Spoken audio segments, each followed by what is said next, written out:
Pynchon's a top-down approach, DeLillo's a bottom-up approach. And what I mean by that is I think Pynchon focuses on the system itself, on every iteration of the system, whereas DeLillo focuses on more narrow topics. Like, so for instance, in White Noise, the focus is on consumerism and how consumerism fuels the fear of death. And consumerism is born out of like an ideology and like the profit machine in general. So where Pynchon would focus on a top-down approach using consumerism to describe the system, I feel like DeLillo focuses on consumerism itself and the psychological traits that occur to a person because of it. And I think that stems from what you were saying about, first of all, where they're from. Like, Pynchon's from a fairly well-to-do family, and he has access probably to a lot more resources, and he has more of an interest on these wide, overranging topics rather than the person at an individual level. Whereas DeLillo is a lot more working class, grew up in a family with, like you said, 10 brothers and sisters who immigrated here from Italy and owned a bakery. Yeah. So he's so much more working class, and I think that's why it gave him,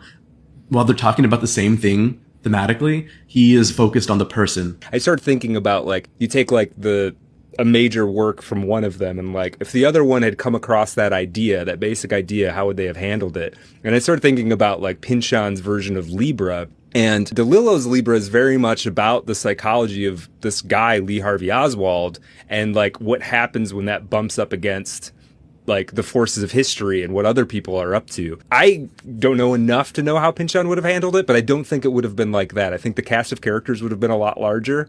Oh God, yeah. Yeah. There have been thousands of people involved. I think that both DeLillo and Pynchon probably have a similar level of suspicion about the official story. But yeah, I think Pynchon, I don't know if he would have written about Lee Harvey Oswald like that. I don't think he would have foregrounded him that way.